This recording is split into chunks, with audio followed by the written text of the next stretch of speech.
Lise est sortie de sa coquille pour arpenter le salon des producteurs et artisans de Bernay. Bonjour Lise. Bonjour. Vous êtes productrice d'escargots Oui. à côté de Bernay. Je suis à Saint-Ouen-du-Tilleul. Oui, et vous produisez aussi des savons et différents produits à base de bave d'escargots. Oui, c'est ça. Donc Alors, en fait, je produis initialement des escargots cuisinés, mais j'ai choisi de me diversifier et de faire des savons à la bave d'escargot. alors c'est une drôle de tambouille ça, la bave d'escargot. Bon, c'est quand on dit bave d'escargot, c'est pas forcément très ragoûtant de premier abord, mais il faut savoir que la bave d'escargot, ça a des propriétés insoupçonnées.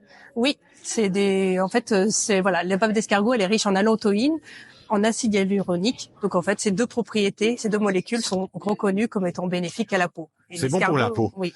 Alors, évidemment, on n'aurait pas l'idée de prendre un escargot puis se le passer sur la peau. Mais ça existe. Ah, ça existe, Il y a oui. des soins qui C'est sont faits juste une bonne thérapie, ça. Oui. Oui, ça peut être Ouais. efficace, ça peut hydrater la peau. Alors, pour l'hydratation de la peau, pour lutter aussi contre l'acné, peut-être.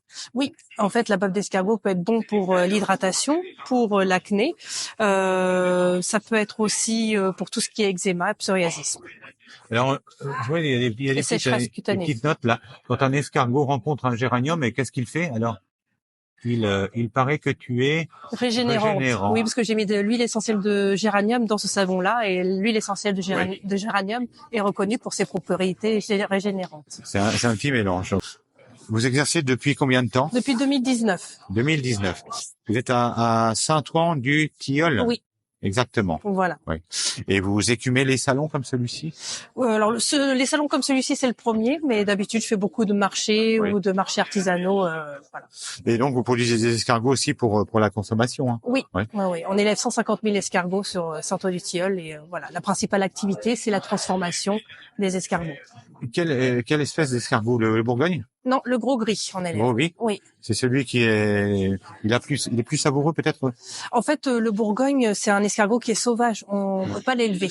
Donc, tous les escargots de Bourgogne ne sont pas français. Ils sont ramassés dans les pays de l'Est parce que il est essentiellement sauvage. Ouais. Les deux espèces qui sont élevées en France sont le petit gris et le gros gris. Ouais. Moi, j'ai choisi de faire le gros gris, voilà, qui est un peu plus gros que le petit gris et qui, en fait, il se situe entre le Bourgogne et le petit gris au niveau de la taille.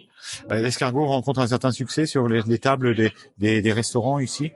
Ah oui, de toute façon, l'escargot, c'est un mets très très apprécié. Il est assez clivant, mais ceux qui aiment l'escargot l'adorent. Vous les écoulez de quelle façon justement dans la restauration? Moi, très peu de restauration, c'est beaucoup en circuit court, vraiment de vente particulier à particulier. Particulier à particulier. Oui. Pas sur les marchés.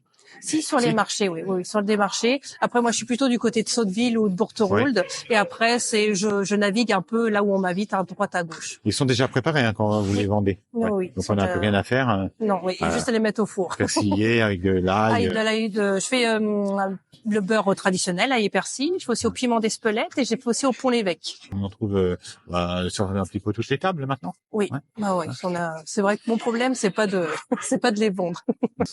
C'est de pouvoir en avoir suffisamment pour satisfaire la clientèle. Voilà, c'est ça, exactement. Merci beaucoup, Lise. De rien. Pour Terre de Talent, Bernay.